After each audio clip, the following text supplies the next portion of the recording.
Friends, आज की video में हम सभी लोग जानने वाले हैं जो हमारी सिंगल फेस मोटर होती है वो सेल्फ स्टार्ट होती है या नहीं होती। लेकिन आज की इस वीडियो में सारी चीज़ हम जानने वाले हैं। लेकिन उससे पहले रिक्वेस्ट होगी, यदि आप इस चैनल पर नए हैं तो चैनल को कीजिए सब्सक्राइब, वीडियो को कीजिए लाइक और ज़्यादा से ज़्यादा लोग कीजिए शेयर। चलो करते हैं आज की वीडियो को स्टार्ट। सबसे पहले हम इसमें आपको बताना चाहेंगे कि इसमें जो अगर स्लॉट की बात करते हैं तो इसमें 36 स्लॉट होते हैं, जिसमें कि हमें 32 में कोयल को डालनी होती है और 4 इसके अंदर में कोयल को डालनी होती है। 4 कोयल डाली जाती है, यानी कि 4 पिच की एक कोयल होती है ओवरऑल। आप ध्यान से यदि देख पा रहे हो तो 4 ही कोयल डली हुई है जो कि यहाँ से लोड का काम करेगी। इसमें कोई भी स्टार्टिंग पोर्शन नहीं होता। स्टार्टिंग की ज़रूरत हमें वहाँ पड़ती है जहाँ हम चाहते हैं कि हमारी मोटर और स्टार्ट सेल्फ से हो जाए, यानी खुद से हो जाए। उसमें एक तो आपकी स्टार्टिंग का वायर बढ़ जाएगा, कैपेसिटर बढ़ जाएगा, क्लिच बढ़ जाएगा, और क्लिच के साथ और भी अन्य चीज़ होती है जैसे कि गवर्नर होता है तो वो उसके साथ ऐड हो जाता है। लेकिन यहाँ से हम उस चीज़ का यूज़ नहीं कर रहे। ये सिंगल फेस इंडक्शन मोटर है। ध्यान रखना दोस्तों, कौन सी सिंगल फेस इंडक्शन मोटर, जिसके हम प्रॉपर तरीके से आपको कनेक्शन भी बताने वाले हैं आज की इसी वीडियो में। और जैसे कि हमने आप देख रहे हैं प्रॉपर तरीके से, सबसे पहले हमने इसकी बंदिश की है। बंदिश करने से क्या होता है, कोयल बहुत अच्छी और अट्रैक्टिव दिखाई देती है। उसके बाद हम इसमें डाल रहे हैं अब स्लीव। अब स्लीव डालने के बाद अब हम एक के कनेक्शन करेंगे।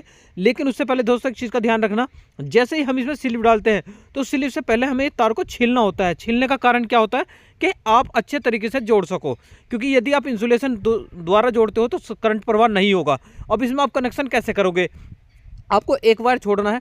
सबसे पहले आप एक वायर को पकड़ोगे, उसके बाद बीच में एक वायर को छोड़ना है, फिर आपस में एक कोयल का दूसरी कोयल के साथ, यानी कि उसी सिरे का सेम सिरे के साथ जोड़ना है। या आप दूसरे शब्दों में समझ सकते हो कि अंदर का तार अंदर के साथ और बाहर वाला तार बाहर वाले के साथ जोड़ सकते हो अच्छे तरीके से, जैसे कि आप वीडियो में देख पा रहे हैं। इस तरीके से आपको प्रॉपर तरीके से जोड़ लगाना है। और इस चीज़ का ध्यान रखना दोस्तों, आपको कॉम्बिनेशन चलाना आना चाहिए।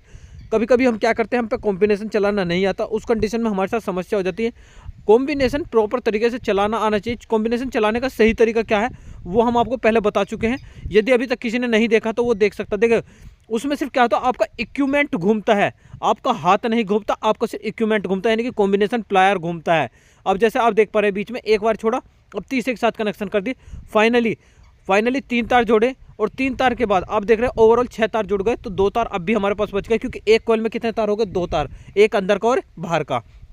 तो अच्छे तरीके से फिर इसको स्लिप लगाकर पैक कर देते हैं। स्लिप इसलिए चढ़ाते हैं, ये स्लिप ऐसी होती है, ये जलने के बाद भी आपकी अलग नहीं होती, क्योंकि वो किस तरीके की बनती है, जो गिलास पेपर जिस धातु का बना होता है उसी धातु की ये भी बनी होती है, जो कि हम पहले भी आपको बता चुके थे कि गिलास पेपर में आप आग भी जला दोगे तो भी उस पर कोई इफेक्ट नहीं पड़ता। ठीक है, ये चीज़ अगर आपने अभी तक नहीं देखी तो वो भी हम आपको दिखा देंगे कि फिर से एक पेपर को में आग जलाकर दिखा देंगे। उसके बाद आप किसी भी इक्विपमेंट का यूज़ सकते हैं, जैसे ये एक इक्विपमेंट है, आप इससे वायर को छील सकते हैं, अच्छे तरीके से काट सकते हैं, जोड़ लगाना चाहे जोड़ सकते हैं, ऐठा लगाना चाहो ऐठा भी लगा सकते हैं। उसके बाद आप इसे बोलते हैं गिलास लीड। ध्यान रखना दोस्तों, ये जो लीड है गिलास लीड है, आपको वाइट दिखाई दे रही है, लेकिन ये एल्यूमिनियम में बहुत अच्छी फायदेमंद होती है। एल्यूमिनियम के वायर में और कॉपर के वायर में आप गिलास लीड का यूज़ करो अच्छे तरीके से। सबसे पहले हम अलग अलग करके इन्हें यूज़ करते हैं और फिर कंबाइंड एक ही जोड़ बना देते हैं। और जोड़ बनाने के बाद अब फाइनली इस तरीके से आप जैसे वीडियो में देख पा रहे हैं, इस तरीके से 2 वायर आप आउटपुट में निकाल देते हैं। जब आप तारों को बाहर निकालते हैं तो आपको एक चीज़ का और ध्यान रखना है कि तार आपके बाहर से ना खींचे। मान लो आपने कनेक्शन किए, कनेक्शन करने के बाद आपने ऐसे छोड़ दिए, मतलब आपने बाहर निकाल दिए नॉर्मली बिगर बंधो अंदर, ठीक है ना। तो उस कंडीशन में क्या होता है कि अगर आपसे कभी गलती से तार को खिंच जाए तो उस खिंचने की कंडीशन में क्या होता है, तार को अंदर से निकलने का खतरा होता है। और नेक्स्ट टाइम उसके लिए फिर आप क्या करोगे, आपको फिर से कनेक्शन करने पड़ेंगे, जोड़ टूट जाता है, कभी कभी कोयल भी बेकार हो जाती है। तो उसके लिए आपको क्या करना होता है, पहले आपको कनेक्शन बाहर निकालना है और फिर अंदर के हिस्से में बंद लगाना है प्रॉपर तरीके से। तो आज के लिए इतना ही रखेंगे, कल फिर मिलेंगे किसी नए प्रैक्टिकल के साथ। धन्यवाद दोस्तों, जय।